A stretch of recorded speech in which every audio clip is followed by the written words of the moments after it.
महाराष्ट्रातील प्रत्येक अपडेट जाणून घेण्यासाठी आजच मेट्रो रायगडच्या सोशल मीडिया प्लॅटफॉर्मला लाईक, फॉलो आणि सबस्क्राईब करा.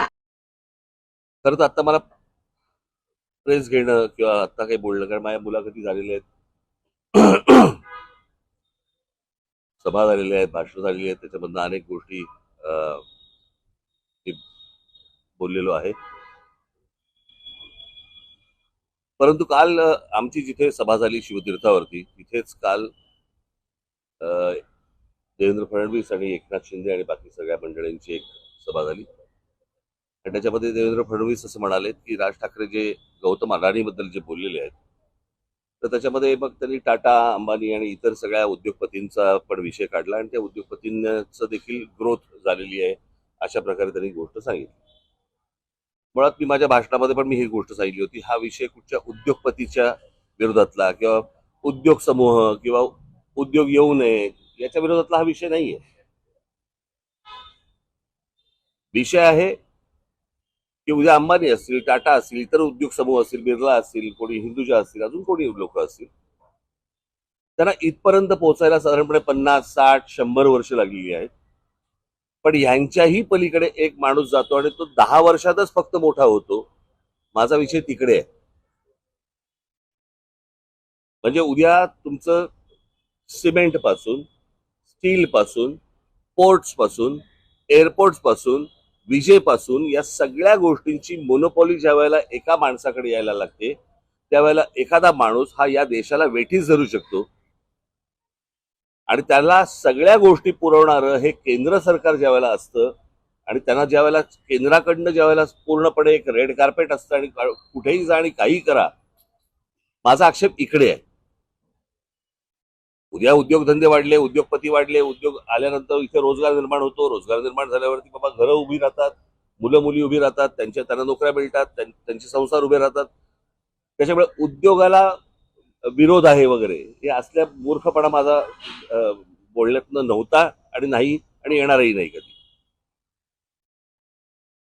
परंतु एक गोष्ट मला आपल्याला नमूद करू इच्छितो मी आपल्या समोर, की या सगळ्या याच्यामध्ये अंबानी घ्या, टाटा घ्या, अजून कोणी उद्योगपती घ्या, बिर्ला घ्या, कोणी यांची एम्पायर स्वतः उभी केलेली आहेत. यांनी यांचे उद्योग स्वतः उभे केलेले आहेत. म्हणजे आज जर समजा तुम्ही विमानतळ ही एक जर समजा गोष्ट बघितली, तर 7 का 8 विमानतळ आज गौतम अडाणींना देण्यात आलेली आहेत केंद्र सरकारकडनं. आणि त्यातलं फक्त एक नवी मुंबईचं विमानतळ सोडलं तर एकही विमानतळ हे गौतम अडाणींनी बांधलेलं नाही. ही दुसऱ्यांनी बांधलेली, दुसरे चालवत असलेली किंवा केंद्र सरकारच्या हातात असलेली ही सगळी विमानतळं आहेत. त्याच्यामुळे एक विमानतळ सोडलं तर दुसरं कोणतंही विमानतळ हे गौतम अडाणीने उभं केलेलं नाही. पोर्ट्स याच्यामध्ये एक मुंद्रा पोर्ट सोडलं तर जेवढी पोर्ट्स आता त्या गौतम अडाणींच्या हातामध्ये आता आहेत, त्यातलं एकही पोर्ट हे गौतम अडाणीने स्वतःहून उभं केलेलं पोर्ट नाही. ही दुसऱ्यांची पोर्ट्स होती, त्यांना गन पॉइंट वरती आणून त्यांच्याकडनं ही संपूर्णपणे पोर्ट्स विकत घेतलेली आहेत. ज्या व्यवसायामध्ये गौतम अडाणी कधीही नव्हते, तो सिमेंटचा व्यवसाय, ज्याच्यामध्ये ते कधीही नव्हते, याच्यामध्ये ते अल्ट्राटेक आणि अंबुजा आणि इतर ज्या काही कंपन्या आहेत या विकत घेऊन हा माणूस आज या क्षणाला 2 नंबरला सिमेंटच्या व्यवसायामध्ये गेलेला आहे. आज बिर्ला 1 नंबरला आहे, 2 नंबरला हा. गेल्या 10 वर्षामध्ये एक माणूस सिमेंटच्या व्यवसायामध्ये 2 नंबरला जातो, दुसऱ्यांचे व्यवसाय हेचून, दुसऱ्यांचे व्यवसाय हातामध्ये घेऊन. पॉवरचं पण तसंच आहे, स्टीलचं पण तसंच आहे, अनेक उद्योग तसे आहेत. सो मला फक्त मुख्यमंत्र्यांना सांगायचंय की हा विषय हा कोणाच्या ग्रोथचा नाहीये. ग्रोथ कशी होतीये, स्वतः उद्योगपतीची वाढ कशी होतीये, तर ती वाढ मला असं वाटतं समजून घेणं हे गरजेचं आहे. देशातल्या प्रत्येक नागरिकाने समजून घेणं गरजेचं आहे. उद्या हा एकच माणूस या देशाला वेठीस धरू शकतो.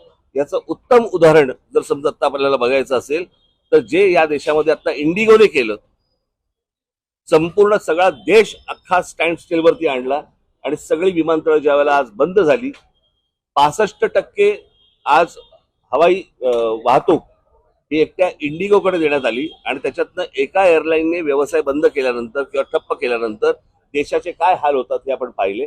मला असं वाटतं हा धोका सर्वाधिक आहे आणि तो धोका मला असं वाटतं मुख्यमंत्र्यांनी समजून घेणं गरजेचं आहे किंवा त्यांना समजणं गरजेचं आहे किंवा अर्थात समजला असेल पण ते आता सांगतील तरी कोणाला.